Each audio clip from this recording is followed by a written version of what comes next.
warahmatullahi wabarakatuh. Perkenalkan, nama saya Yongki Permana.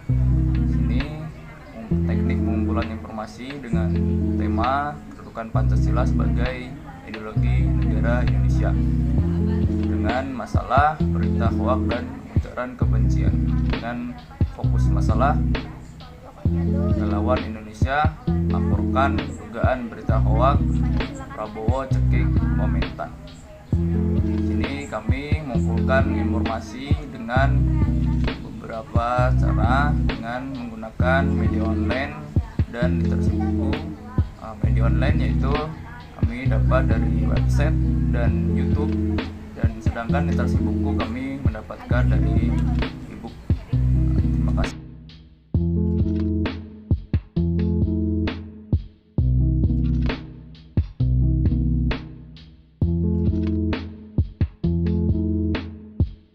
Sama kamu. Selamat malam, Pak. Di sini saya memiliki beberapa pertanyaan.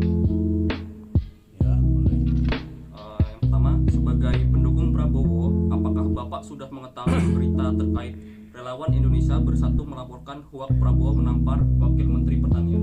Ya, sudah tahu. Apa tanggapan Bapak terkait berita tersebut? Biasa aja. Menurut Bapak, apa maksud dari penyebaran berita hoaks tersebut? Ya, mungkin itu karena orang yang tidak senang aja. Baik, apa reaksi Bapak ketika pertama kali mengetahui berita bahwa Prabowo cekik Wamentan? Nah, kita pelajari dulu itu, karena itu kan belum tentu, itu mungkin hoax aja. Menurut Bapak sebagai masyarakat, bagaimana seharusnya sikap kita dalam menerima berita yang belum diketahui kebenarannya? Ya, dicari dulu kebenarannya. Mungkin itu hanya sekedar berita yang nggak benar aja. Ya. Terima kasih, Pak. Ya, sama-sama.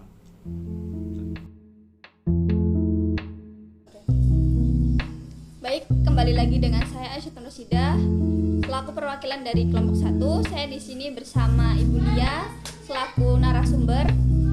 Saya di sini akan bertanya terkait berita tentang relawan Indonesia Bersatu melaporkan hoaks Prabowo cekik Wamentan.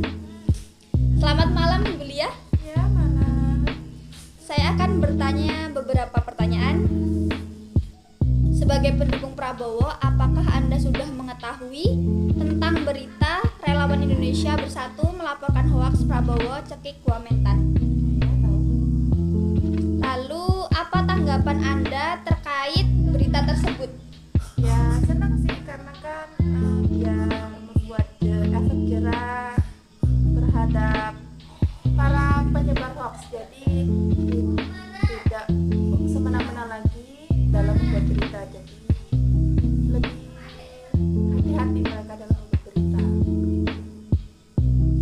Lalu, menurut Anda, apa maksud dari penyebaran hoaks tersebut? Menurut saya mungkin untuk menjatuhkan elektabilitas Pak Prabowo ya, karena kan Pak Prabowo saat ini sedang menjadi calon presiden Republik Indonesia tahun depan. Jadi ya mungkin itu sih untuk menjatuhkan elektabilitas dari Pak Prabowo itu sendiri. Lalu, pertanyaan selanjutnya, sebagai masyarakat, bagaimana seharusnya sikap kita dalam menerima berita yang belum jelas kebenarannya? Yang pertama, kita itu harus pintar memilah berita, karena jangan menelan mentah-mentah berita itu sendiri. Terus yang kedua, kita harus bisa mencari tahu dulu kebenaran berita itu gitu.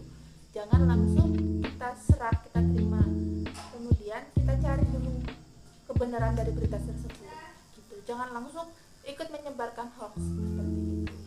Terima kasih. Baik, terima kasih Ibu Lia atas wawancaranya. Ya, sama-sama.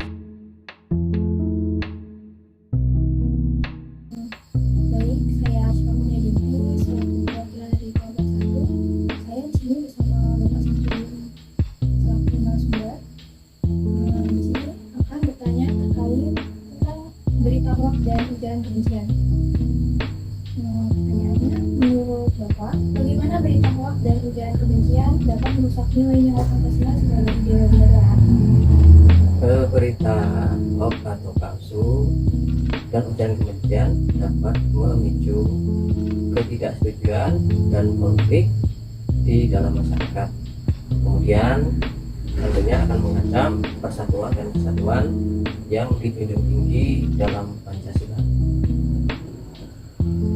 Baik, pertanyaan yang kedua, tantangan utama apa yang dihadapi guru dalam membimbing siswa menghadapi berita hoax dan ujaran kebencian? Tentunya tantangan utama adalah yaitu memecah kesalahan opini siswa atau pendapat siswa yang dimana mungkin sudah terpapar pandangan tertentu, dan tentu saja kami berfokus pada membuka diskusi untuk mereka, kemudian mendorong pertanyaan bagi mereka dan membentuk pemikiran yang kritis untuk mereka. Dan selanjutnya, menurut Bapak, apa maksud dari menyebar berita hoax seperti di berita baru ini, yaitu Prabowo dituduh melakukan tanpa wakil Menteri Pertanian? Ya mungkin saja itu hanya orang yang tidak menyukai beliau saja. Pesan apa yang ingin Bapak sampaikan kepada rekan guru, siswa, dan masyarakat terkait pentingnya menjaga integrasi Pancasila di tengah arus berita dan informasi digital? Tentunya mari bersama-sama menjadi penjaga nilai-nilai Pancasila, kemudian menghindari menyebarkan informasi yang tanpa verifikasi dan berkontribusi positif dalam menciptakan lingkungan yang harmonis. Karena Pancasila bukan hanya sebagai ideologi negara, tetapi juga sebagai landasan untuk kehidupan bersama yang adil dan bermartabat. Baik, terima kasih Bapak telah bersedia menjadi narasumber kami. Ya, sama-sama. Dan cukup sekian wawancara dari kelompok kami.